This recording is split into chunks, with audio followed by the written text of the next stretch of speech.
Et c'est après 3 mois d'absence que je reviens pour cette ultime review de la 3ème partie de la dernière saison de Bleach, Thousand Years Blood Wars, avec la review des épisodes 12, 13 et 14, si je dis pas de bêtises, qui avait donc pour mission de conclure cette 3ème partie et de nous présenter le flashback de Quincy. Et alors, qu'est-ce que j'ai pensé de ces 3 derniers épisodes, et qu'est-ce que j'ai aussi pensé globalement de cette partie 3 ? Eh bien, je vais vous dire ça maintenant. Pour commencer, on va parler simplement de l'épisode flashback sur les Quincy, notamment sur le duo Yugram et Busby. C'était le gros flashback que j'attendais, et je suis face à un terrible paradoxe, parce que d'un côté, cet épisode m'a énormément déçu, mais d'un autre, je l'ai trouvé absolument génialissime. Je vais m'expliquer. Génialissime pourquoi ? Parce que je trouve qu'en termes de montage et de mise en scène et de narration au global, cet épisode synthétise extrêmement bien l'histoire de ces deux personnages, donc de Yugram et de Busby, les deux Quincy qui sont de loin, avec Yuaba, les plus développés, car cet épisode est superbement bien construit. C'est-à-dire que même si ça avait été un épisode pilote sans aucun autre épisode à côté pour comprendre l'intrigue, eh bien on aurait tout simplement compris l'entièreté des tenants et aboutissants de leur relation et de leur histoire. C'est pour ça que j'ai trouvé l'épisode extrêmement bien réalisé et aussi très bien rythmé, avec tout le parallèle du flashback et du combat qui a lieu dans le présent, et les pouvoirs de Busby avec ce concept de burner finger, et en fait on comprend très vite que plus il avance dans la puissance de son pouvoir, et plus il se rapproche de la fin.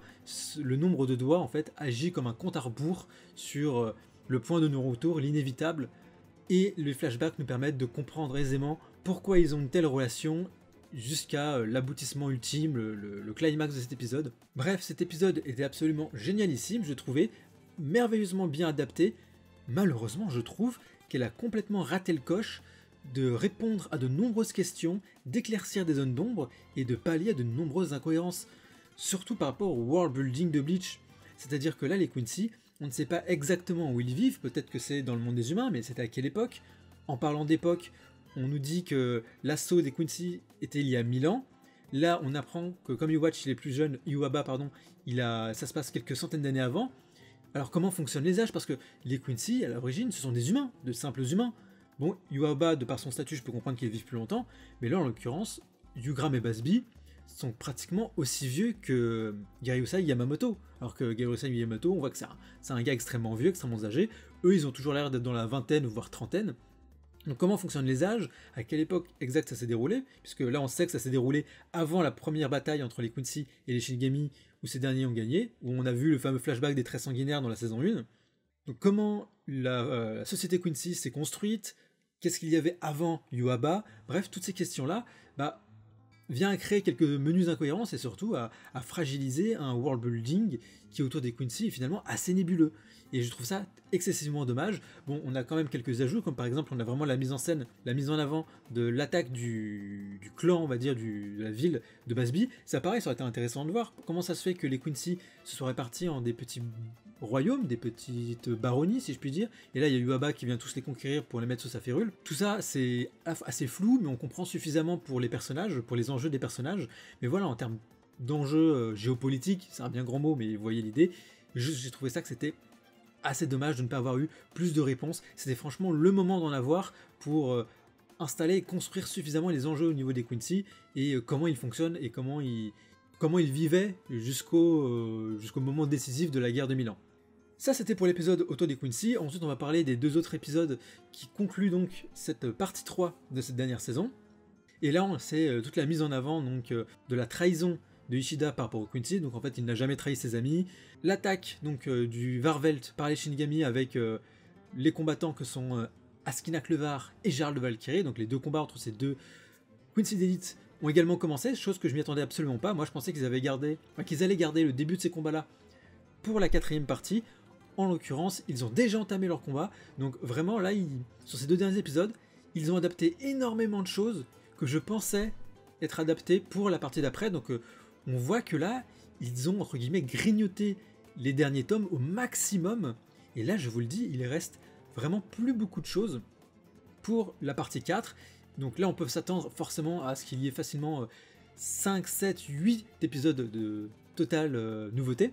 Cependant, j'annonce que le combat contre Jara Valkyrie, déjà là on nous met en avant les Vizards avec leurs masques, et ça c'est une chose inédite, donc j'ai hâte de voir ce qu'ils vont proposer évidemment en termes de plus-value scénaristique. même si je pense, et là je préchote un peu, que ça va juste servir de punching ball à Gérard Valkyrie, et je sens que Gérard Valkyrie, bon, de tous les Quincy, en dehors de Yubaba, c'est clairement celui qui va être le plus increvable, sans trop spoiler. Et déjà que dans le manga, son combat est extrêmement long, là je sens qu'on va se le farcir durant toute la partie 4, et que ça va servir à meubler du temps d'épisode. Au-delà de ça, je suis content que ces éléments-là soient adaptés, ça quand même laisse supposer plus de nouveautés pour la suite. Ils ont été, ma foi, bien adaptés. Gérard Valkyrie n'a pas été trop en image de synthèse comme la main de Pernida, et on a quelques angles de caméra assez sympas, notamment en point of view, donc du point de vue de Gérard en tant que géant, donc ça aussi c'est sympathique. On a quelques ajouts ici et là, comme par exemple la rébellion des Quincy, où on voit Giselle, l'île Toto et donc les Bambis zombies se faire rétamer par Yubaba off-screen, mais là au moins on le voit bien. On a aussi l'apparition des parents de Ishida et Ichigo, donc Ishin et Ryuken. Pareil, cela j'en attends énormément de ces deux personnages-là. J'espère qu'ils vont nous proposer du lourd pour la suite. Mais pour moi, le point le plus important, enfin le nœud, le cœur de ces deux derniers épisodes, c'est évidemment donc les retrouvailles entre guillemets entre Ichigo et Ishida, qui là pareil ont été ma foi un peu décevantes, parce qu'on a tellement mis l'emphase avec cette partie 3 sur Ishida qui trahit les Shinigami, parce qu'on l'a vu beaucoup plus impliqué dans la faction des Quincy, ce qui est une excellente chose. Mais là, la résolution de la trahison d'Ishida se fait un petit peu comme ça.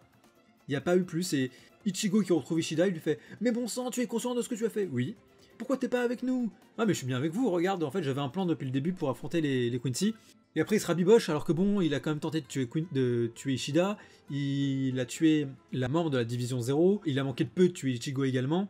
Ça aurait été bien de mettre quand même un peu plus de poids, un petit peu plus de conséquences, d'impact à cette levée de soupçons.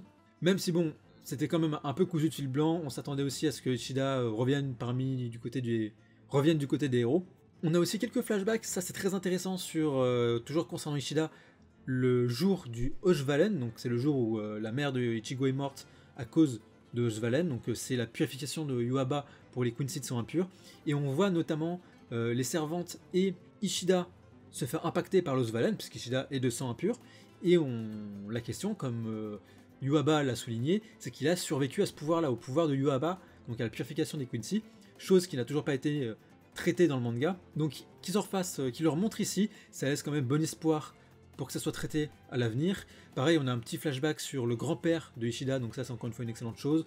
On voit le moment où Yugram est venu recruter Ishida, donc pareil c'est des petits éléments qui viennent un petit peu rafistoler quelques blessures, voilà, ça arrondit un peu les angles, etc. Mais force est de constater qu'ils sont pas allés, à mon sens, suffisamment loin pour vraiment compléter tout l'arc d'Ishida.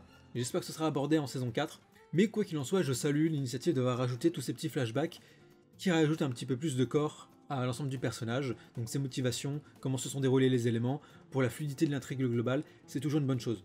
Et puis bon, on arrive à la fin, donc le groupe d'Ichigo va attaquer Yubaba, les différents Quincy ont commencé à se battre contre les différents Shinigami, les matchs sont faits, les match-ups sont faits pour les affrontements finaux qu'on attend donc pour la partie 4. Donc globalement, ces deux épisodes, je les ai trouvés très bons, ils ont très bien adapté ce qu'il y avait dans le manga, ils ont fait quelques rajouts sympathiques ici et là pour combler.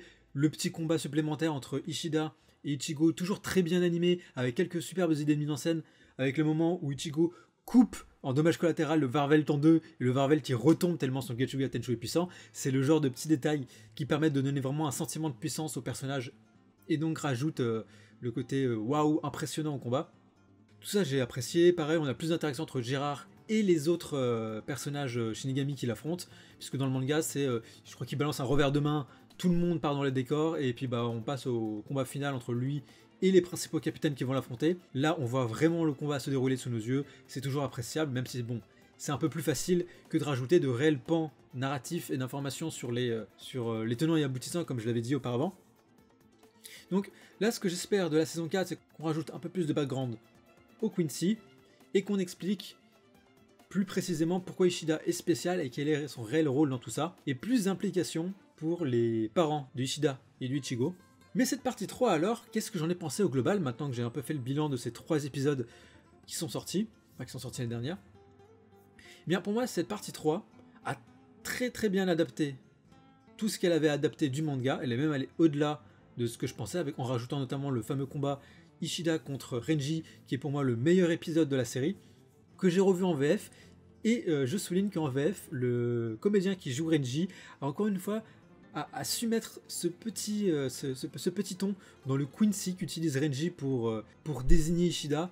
Au début, c'est un Quincy un petit peu amical, pour le rappeler un peu juste que c'est un Quincy, pour un peu le déshumaniser, mais en même temps, c'est en fait à l'inverse très humanisant dû au lien qu'ils entretiennent. Et à la fin, il y a vraiment sale Quincy, et là, on retombe dans une bassesse très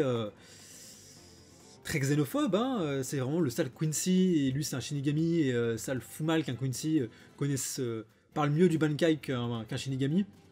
Donc voilà, je reviens sur cet épisode qui est pour moi le meilleur de cette partie 3, simplement parce que non seulement c'est inédit, ça rajoute, comme je l'avais dit, du poids à la trahison de Ishida, et en plus ça raconte quelque chose au-delà du combat Shinigami-Quincy avec la relation entre les personnages. Et cette partie 3 était très bien, elle a su arrondir les angles, rafistoler quelques problèmes ici et là, n'a pas eu de gros moments de baisse de qualité de production. Je pense notamment à la partie 2 qui, à certains moments, c'était vraiment ignoble en termes d'animation, et on sentait qu'ils avaient fait ça dans le rush, ou sous la contrainte, ou je ne sais quelle difficulté. Là, on sent qu'ils ont pris un peu plus leur temps. Globalement, l'animation était de bien meilleure qualité, la musique pareil, même si, évidemment, j'ai noté quelques redondances au niveau de la surutilisation de certaines musiques, mais globalement j'en suis totalement satisfait. À quelques points près, comme vous l'avez compris, je trouve qu'ils auraient pu rajouter 2-3 éléments en plus et corriger 2-3 choses par-ci par-là. Donc c'est pour ça que sur les 3 parties qui sont sorties, je classerai la première, donc la partie 1, toujours en top 1, pour moi c'est la meilleure. Déjà en termes de production, elle est juste incroyable. Je n'ai pas besoin de vous donner les exemples, ça traîne sur Instagram, et en plus ça adapte la meilleure partie en termes de scénario et de développement de personnages de cet arc, donc forcément que c'est la meilleure partie. Je mettrai la partie 3 en second, puisque d'un point de vue animation, on est toujours très bien, toujours au top, mais elle rajoute un petit peu moins de choses, et décevante sur quelques points où on pouvait s'attendre à mieux, par rapport au manga. Et en numéro 3, évidemment, la partie 2, qui a adapté la moins bonne partie de l'arc, puisque on ne faisait qu'enchaîner les combats, sans réelle plus-value scénaristique. Je veux dire, je faisais des combats, c'est la guerre, mais en même temps c'est un peu normal, puisque c'est un peu le thème de l'arc. Et malheureusement, la partie technique animation n'a pas réellement suivi les événements. Pour moi, le meilleur épisode, c'est celui sur Rukia, avec le Bankai de Rukia. Vraiment pareil, cet épisode, c'est une masterclass, une classe de maître. Et puis Rukia, c'est mon personnage féminin préféré, avec Yoruichi, et je trouve que son Bankai, c'est l'un des plus incroyables du manga. Donc voilà, j'attends cette partie 4 avec énormément d'impatience. Franchement, là, de gros poids sur les épaules, de grosses responsabilités, puisque là, je vous le dis, avec tout ce qu'ils ont adapté avec cette partie 3, il reste moins d'un tome. Il reste moins d'un tome pour 13 épisodes. Là, en 13 épisodes, ils ont adapté 4-5 tomes, sans trop spoiler, puisque bon, là, franchement, ça se voit à la fin de cette partie 3, ça va être que les combats finaux. Mais même avec les combats finaux, je doute que ça va tenir 13 épisodes. Sauf celui de Gérard. Celui de Gérard, je sens quand même la carotte. Je sens que Gérard, ils vont nous le faire durer toute la partie 4, juste pour remplir je reviens dessus, mais juste pour remplir du temps d'antenne. J'espère qu'on aura des nouveautés sur ce point-là. J'en attends évidemment une meilleure conclusion du méchant final. J'attends qu'on ait plus d'explications autour d'Ishida et son rôle dans tout ça, puisque là, sur Ichigo, on nous a distillé des informations sur le roi des esprits et le lien qu'avait Ichigo vis-à-vis du roi des esprits. On a eu quelques flashbacks également sur ce qui s'est passé avant la création des mondes de Bleach. Donc j'espère vraiment que cet aspect-là du lore et de l'histoire va être développé et qu'on aura une meilleure résolution pour le boss final du manga. Au-delà de tout ça, je suis très confiant pour la suite, pour l'avenir. Là en plus, il y a le jeu qui va sortir sur Bleach, donc j'ai hâte de voir ce qu'il va donner également. Donc c'est Rebirth Souls. Moi je vous dis à la prochaine pour les futures reviews de Bleach. Désolé de mon absence durant ces 2 premiers mois de l'année 2025, c'est-à-dire la première vidéo de 2025. Je vous souhaite une bonne année, et pour me faire pardonner, la prochaine vidéo ce sera une vidéo review, encore une, mais cette fois-ci sur Daredevil Born Again. Donc là on va changer complètement d'ambiance et de registre, il y aura aussi 2 vidéos tests qui vont sortir. Sur ce, moi je vous dis à la prochaine pour les futures vidéos, prenez soin de vous, ciao.